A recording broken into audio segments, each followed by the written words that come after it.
Salut la compagnie, c'est Jules Melon et aujourd'hui dans Ciné Critique, je vais vous parler d'une comédie américaine historique entre parodie et pastiche, sortie en 1981, qui fête donc cette année ses 40 ans, La folle histoire du monde, ou History of the World Part 1 en VO.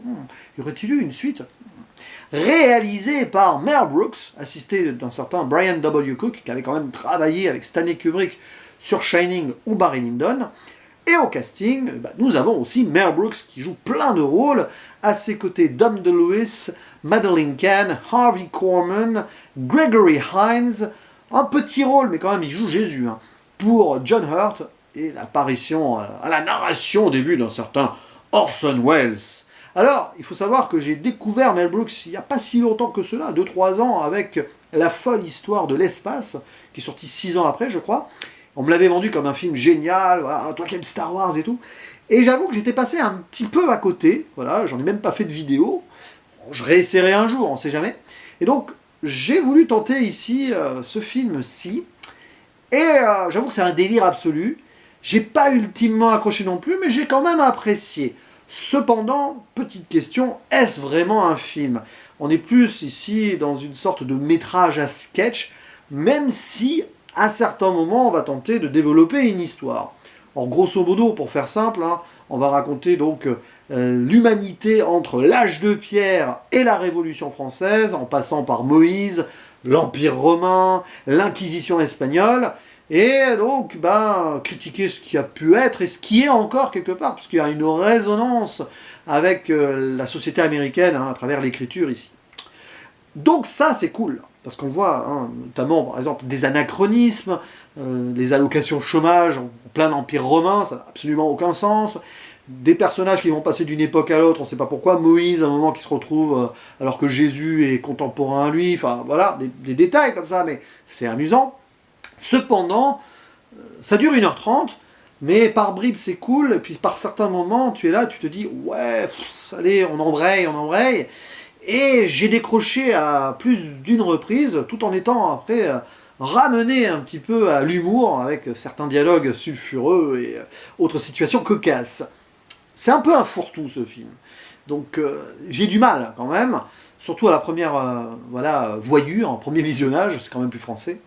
Mais on peut quand même attribuer à Mel Brooks de grands mérites ici, bon, déjà parce qu'il joue plein de rôles, il se donne à fond, c'est un ancien comique de stand-up, je ne sais pas s'il était encore sur scène quand il a fait ce film, mais il a débuté ainsi, on le voit à un moment, il joue un personnage qui s'appelle Comicus, qui est une sorte de philosophe tribun, mais il fait du stand-up à un moment, voilà, sur scène pour amuser l'empereur, on va dire ça comme ça.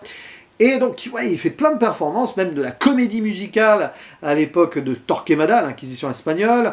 Ça, oui, c'est très échevelé, mais le souci, c'est que sur une cohérence globale, je parle, on va dire, sur la consistance de l'humour et de l'ensemble, il y a des moments faibles quand même, des moments forts, et puis des fois, l'humour ne fonctionne pas ultimement sur moi. Disons que je suis plus client d'une approche à la Monty Python, par exemple, voilà, qui, dans leur long métrage, ont su gérer leur histoire et le build-up comique à chaque fois avec grand brio, selon moi. Là, disons que, voilà, on passe du coq à l'âne par moment, même si ça se rejoint d'une certaine manière, et qu'il y a des moments plus oubliables que l'autre, clairement.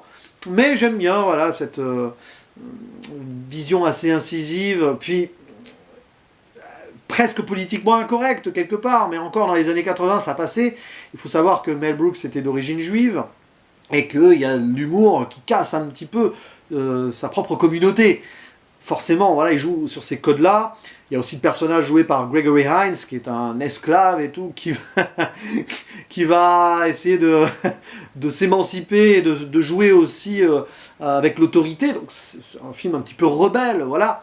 Mais à certains moments, c'est un petit peu vain. Cependant, il y a une bonne réalisation. En même temps, il a été assisté de quelqu'un qui a travaillé avec Kubrick. Ça se voit dès la première scène, puisque pendant il y a une parodie directe de 2000 ans Odyssée de l'espace au début, avec l'éveil de l'humanité, du singe à l'homme, et avec déjà une blague en dessous de la ceinture. Oui, c'est très sexuel dans l'humour quand même. Puis très vite, après, moi j'adore le premier passage, donc après ce prologue, on va dire ça comme ça, dans les cavernes et tout, critique acerbe des critiques, justement, entre autres artistiques, où on voit déjà, à peine que l'art est créé, il y a déjà un homme préhistorique qui arrive et qui pisse sur une œuvre. Donc évidemment, il avait déjà, il savait, alors je ne sais pas s'il avait sorti beaucoup de choses avant, je crois, qu'il avait quand même fait quelques films avant, il a déjà dû se faire un petit peu dézinguer par les critiques à l'époque, et ici il en joue, et il sait d'avance que ce film ne va pas forcément plaire à tout le monde, clairement, voilà.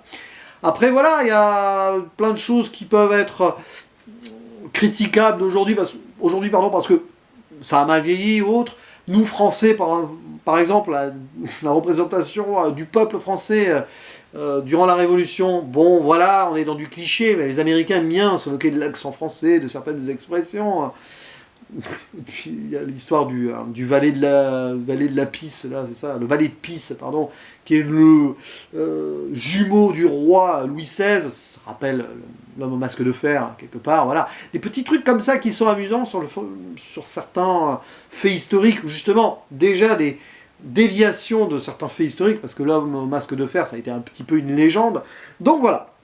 Il y a plein de choses à manger et à boire, ou à boire et à manger, si vous préférez, dans ce film, mais j'ai pas ultimement accroché. On ne peut rien enlever à Mel Brooks et à ses compagnons, parce que voilà, on voit que c'est ciselé dans certains dialogues, et des petites choses, oui, tu vois que ça a peut-être donné envie à Alain Chabat, s'il a vu ça jeune, de se lancer ensuite dans la comédie, voilà, et des petits trucs comme ça, même si je pense qu'il est plus proche dans sa subtilité des Monty Python. Mais ouais, c'est sympathique. C'est de l'humour bien gras par moments, à certains moments assez acerbe et cynique, ça je préfère. Et puis oui, bon, on voit que Mel Brooks, il était contre une certaine forme de leadership, puisque tout ce qui est empire ou noblesse, on prend pour son grade, voilà. Mais ouais, c'est sympa. Mais c'est un petit peu trop décousu. À l'image de cette vidéo d'ailleurs, parce que faire une impro ciné-critique sur un tel film, voilà, avec plein de périodes, sans trop spoiler, c'est compliqué. Et puis donc, je finirai là-dessus. Où est la suite? Je ne sais pas. À la fin, il y a un trailer d'une potentielle suite avec Hitler qui fait du patinage artistique, les Juifs dans l'espace et tout. Ça n'a jamais eu lieu, hein, je crois. Alors je ne sais pas si c'était une blague, parce que comme ça, pour le fun, ou qu'il avait vraiment envie de faire une suite. Bon, après, il y a eu une fausse suite avec la folle histoire de l'espace, mais je ne pense pas que ce soit une suite en tant que telle du tout. C'est juste que le titre français fait écho à celui-ci. Je crois que c'est Spaceballs en VO, donc rien à voir. Mais bon, bref, c'était mon avis sur ce film. Je pense que vous, dans les commentaires, il y en a certains qui ont peut-être grandi avec. Moi, je découvre ça à 40 ans. Voilà. Et pour certains d'entre vous, c'est peut-être culte comme humour. Mais expliquez, alors non, n'expliquez pas l'humour, c'est pas ça, mais expliquez votre ressenti par rapport à ce film. Je serai ravi de voir vos commentaires. Quant à moi, il ne me reste plus qu'à vous dire à la prochaine. Ciao!